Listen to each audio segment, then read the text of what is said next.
Yo guys, what is up? Mr. Benchwarmer back with another good video, at least I hope. So today we're going to look at the most underrated player on every team in the National League West, and then after that, the next videos will be all the other divisions in baseball. Let's go.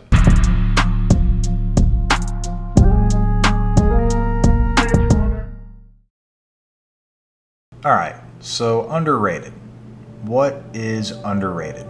Underrated is that player that is really good, not the best, but not the worst, but he provides a lot of something for his team, whether it's defense, offense, or just being a good clubhouse guy.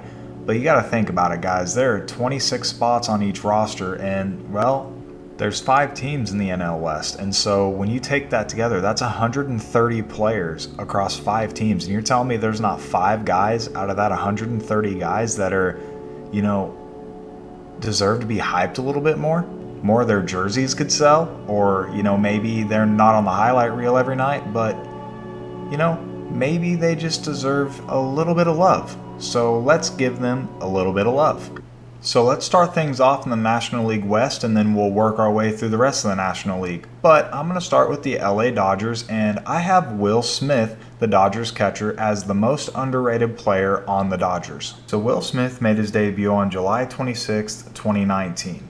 And for his career, Will Smith's actually been really, really good for a catcher.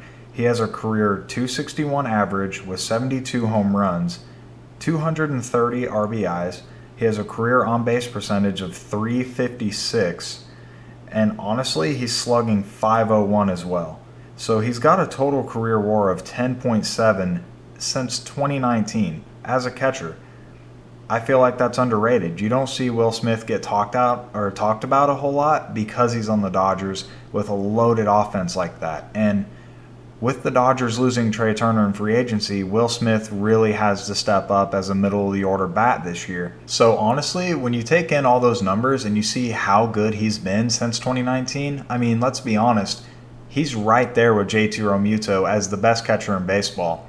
I'm not trying to be a biased Dodgers fan, let me know if you agree, but I truly do think Will Smith is underrated. He doesn't get talked about nearly enough, and he's got to prove himself this year. He's got to get himself on the map because the Padres look really good and we need another middle-of-the-order bat to keep up with them. But tell me what you guys think. Alright, so next up is the San Francisco Giants. And, well, they're not really super competitive right now, but every team in baseball still needs trade pieces. And the next guy up on our list is perfect for a trade piece, and it's Alex Wood. Alex Wood has always been dependable.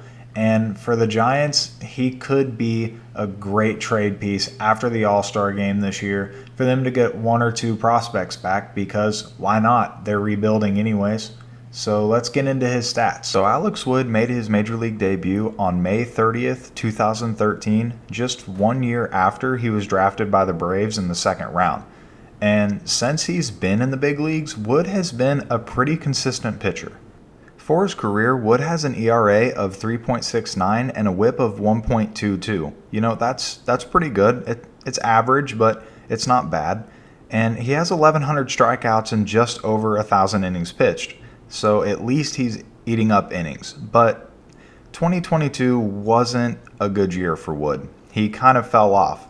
He posted an ERA north of 5, which anyone that follows baseball knows that that's not going to cut it. But on the flip side, Wood is always going to eat innings. I mean, he started 26 games for the Giants last year in the year where he posted a 5 ERA. So 26 games, a lot of teams will take that. And if Wood can get back to how he was with the Dodgers and how he was with the Braves and just post an ERA in the 3s, I could see the Giants finding real value in him this year because they can flip him for a couple prospects at the deadline. But let me know what you guys think. Do you think Alex Wood is underrated, or is he overrated, or is he just equally rated? Let me know if you think the Giants could trade him in 2023.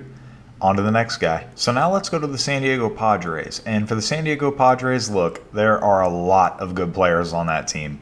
So many good players. But one player that is completely underrated is Trent Grisham, and here's why. So Trent Grisham made his Major League debut on August 1st, 2019 with the Milwaukee Brewers. He wouldn't stay with the Brewers long, however, because in the postseason of 2019, I think you've all seen it.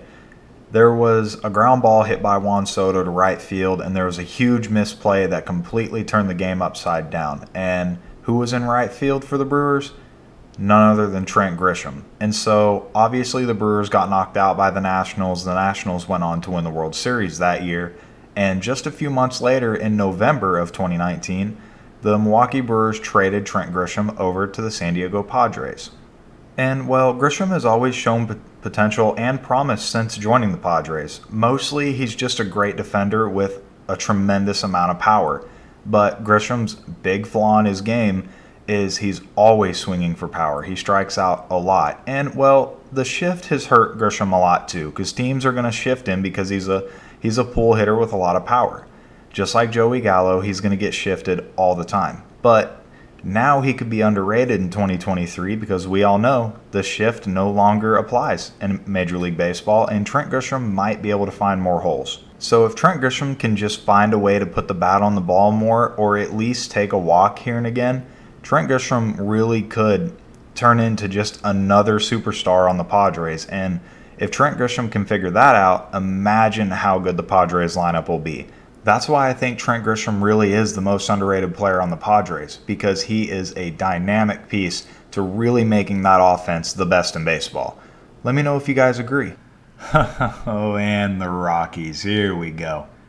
Luckily, they have a guy on this list that helps make up for what they did. You guys remember a couple years ago when the Rockies they called up the Cardinals and they're like, "Hey, Cardinals, we got this guy on our team. Nolan Arenado. Yeah, he sucks. We're trying to just get rid of him. No, not for free. We're going to pay you." Yeah, you guys remember that? That's how the phone call actually went. I was there. Funny enough. Funny story. Oh, brother, this guy stinks!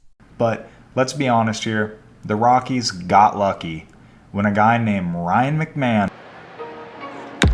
This ball crushed to deep left center field. Way back and gone! Ryan McMahon has given the Rockies a ninth-inning lead. Showed up on the scene and actually put together somewhat of a good beginning to a career. So let's dive into that. So Ryan McMahon made his debut for the Rockies in August of 2017, and he did pretty good. He obviously plays great defense. From the beginning, he's played really, really good defense for the Rockies. So let's look into the 2022 statistics for Ryan McMahon. So 2022 showed a lot of promise for Ryan McMahon. One, he won a Gold Glove, which is hard enough to do in itself. But on top of that, he did okay at the plate. He had a batting average of .246, an on-base percentage of .327. He slugged .414, which isn't bad at all, with 20 home runs and 67 runs driven in. And that brings a total WAR of 3. So a 3 WAR for a season, it's doable. It's respectable, I should say. And I'm just hoping to see more out of McMahon. I think this year, 2023, will be his first 30 home run season. So if you take a guy like Ryan McMahon playing for the Rockies, if he hits 30 home runs, drives in, 80 RBIs, 90 RBIs, has an on-base percentage around .350, and plays Gold Glove defense, he's a top 10 third baseman in baseball if he isn't already. But let me know what you guys think about this pick. I really just didn't have anyone else for the Rockies. They're the Rockies. All right, so finally, last but not least, the Arizona Diamondbacks. They won't be in last for long because I'm telling you, the Diamondbacks in 2023 are going to make strides. Are they better than the Padres? No. Are they better than the Dodgers? No. But I think this year they're going to prove that they're going to fight us till the end in years to come. But the most underrated player on the Diamondbacks, I could have went with Ketel Marte or maybe even a Corbin Carroll, but I want to go with someone that most of you may not even know is on the Diamondbacks, and that's Kyle Lewis. If you guys remember, Kyle Lewis came up in 2020. 2020 was his rookie year, and even though it's, 2020 is like the forgotten season, either way, Kyle Lewis won Rookie of the Year. He had an amazing season, and the Mariners really thought that he was going to be that next big center fielder. We haven't really seen anyone since Griffey. And, well, now we all know that that's Julio Rodriguez. No one's replacing him in center. No one. Other than maybe Mike Trout, but come on. So the Mariners, they're set there. So where does that leave Kyle Lewis? Well, now he's with the Diamondbacks. And I'm telling you guys, this kid is underrated. He's fallen off the radar, and just to prove this to you, let's jump into some previous stats from previous years and go from there. So in 2020, Kyle Lewis won the Rookie of the Year award. Now granted, remember, they only played 60 games that year, and Kyle Lewis played in 58 of 60 games, where he hit 11 home runs, had an average of 262, and 11 home runs in 58 games is not bad at all. And for his career, he has a batting average of 244, but his on-base percentage is a lot better at 329, a slug at 432, which is perfectly fine. The Diamondbacks will take that. And, I mean, he has 25 career home runs and 57 RBIs in 130 career games. So think about it like this. In 2023, if Kyle Lewis played 130 of the 162 games, which 130 games is how many he's played in his career. So in 2023, if he had an on-base percentage of 329 with 25 home runs and close to 60 RBIs, I would call that a breakout season. He'd be very, very underrated. And so I wanted to pull these stats up to kind of prove to you guys why I think he truly is the most underrated player on the Diamondbacks.